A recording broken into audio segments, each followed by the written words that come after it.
اور اب تمہیں کفارہ ادا کرنا پڑے گا، 2 مہینے مسلسل تمہیں روزہ رکھنا پڑے گا۔ اور اگر آپ کو یاد نہیں رہا کہ میرا روزہ ہے، آپ بھول گئے، اتنا کھا لیا کہ آپ سیراب ہو گئے، اتنا پی لیا کہ آپ کو اب پانی کی ضرورت نہیں رہی، اور پھر بعد میں آپ کو یاد آیا میرا تو روزہ تھا۔ اب شریعت کیا کہتی ہے؟ شریعت کہتی ہے یہ تم نے جان بوجھ کر نہیں کیا، لہٰذا نہ تم گناہگار ہوئے ہو، نہ تمہارا روزہ ٹوٹا ہے، اور نہ ہی تم پر کوئی کفارہ ہے، اس لیے کہ تم نے گناہ نہیں کیا بلکہ تم بھول گئے تھے۔ یہ فرق ہے گناہ اور بھول کے اندر۔ حضرت آدم علیہ السلام سے گناہ سرزد نہیں ہوا، حضرت آدم علیہ السلام سے بھول ہوئی تھی، اور تمام انبیاء معصوم عن الخطا ہیں، کسی ایک نبی سے کوئی ایک گناہ بھی سرزد نہیں ہوا۔ حضرت آدم علیہ السلام سے بھول ہوئی، اللہ تعالیٰ نے ناراضگی اختیار کر لی۔ اب کیا ہوا؟ قرآن پڑھیے، قرآن کہتا ہے فَتَلَقَّى آدَمُ مِن رَبِّهِ كَلِمَاتٍ فَتَابَ عَلَيْهِ، اللہ تعالیٰ نے ان کے دل کے اندر کچھ کلمات القاء کر دیے، جب انہوں نے وہ الفاظ کہے تو اللہ تعالیٰ نے ان کی توبہ کو قبول فرما لیا۔ اب آپ قرآن پڑھیں گے تو یہاں کوئی الفاظ ایسے نظر نہیں آئیں گے کہ جن لفظوں کی وجہ سے حضرت آدم کی توبہ کو قبول کیا گیا۔ حضرت عمر فاروق رضی اللہ تعالی عنہ، آپ نے جب یہ آیت پڑھی تو حضور کی بارگاہ میں حاضر ہوئے اور آ کر عرض کرتے ہیں بندہ نواز ہمیں وہ الفاظ بتائیں، وہ الفاظ کون سے تھے کہ جن لفظوں کی وجہ سے حضرت آدم کی توبہ کو قبول کیا گیا۔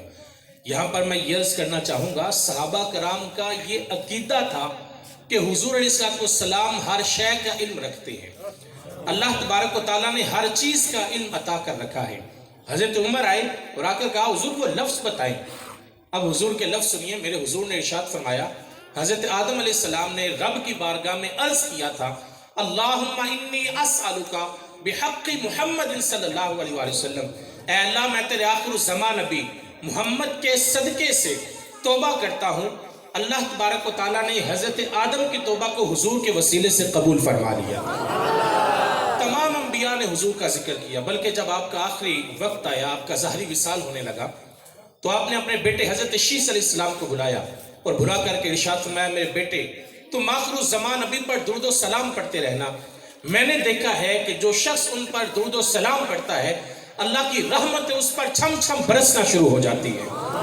اور ہم یہ کیسے بھول سکتے ہیں حضرت جبرائیل امی کی اس بات کو کہ جب حضور کی بارگاہ میں عرض کرتے ہیں حضور اس دنیا پر جتنے ریت کے ذرات ہیں میں ان کو گن سکتا ہوں، یہ کوئی چھوٹی بات تو نہیں ہے، 1 سینکڑا ریت کے ذرات ہوں تو ان کو گنا نہیں جا سکتا، یہ پوری روح زمین کتنی ریت ہے، کتنے ریت کے ذرات ہیں، ہمارے پاس تو اعداد و شمار نہ ہو بتانے کے لیے۔ حضرت جبریل کہتے ہیں حضور میں گن سکتا ہوں، کہا جتنے پانی کے قطرات ہیں میں وہ سب گن سکتا ہوں، لیکن آگے سنیے، فرمایا کہ حضور جب آپ کا امتی آپ پر درود و سلام پڑھتا ہے اور اس پر رب کی کتنی رحمتیں برستی ہیں میں یہ شمار نہیں کر سکتا۔ حضور علیہ السلام پر درود و سلام پڑھنے سے کتنی رحمتیں اللہ تبارک و تعالیٰ کی طرف سے برستی ہیں، حضرت جبریل کہتے ہیں کہ میں اس کو شمار نہیں کر سکتا۔ تو کہا بیٹے تم آخر الزمان نبی پر درود و سلام پڑھتے رہنا، میں نے دیکھا ہے کہ جو ان پر درود و سلام پڑھتا ہے اللہ کی رحمتیں برستی ہیں۔ تمام انبیاء نے حضور کا ذکر کیا ہے۔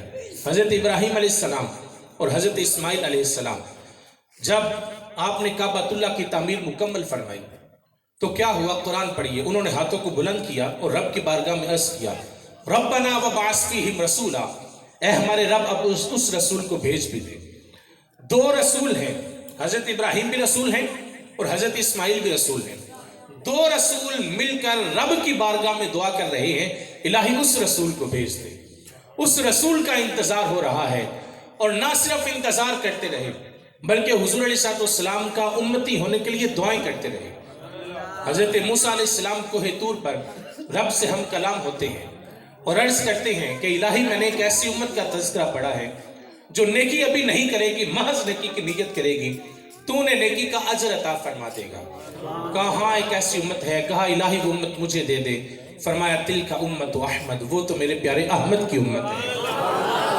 میرے حضور نے ارشاد فرمایا کل قیامت کے دن میرے ایک امتی کے ہاتھ میں نامہ اعمال دیا جائے گا،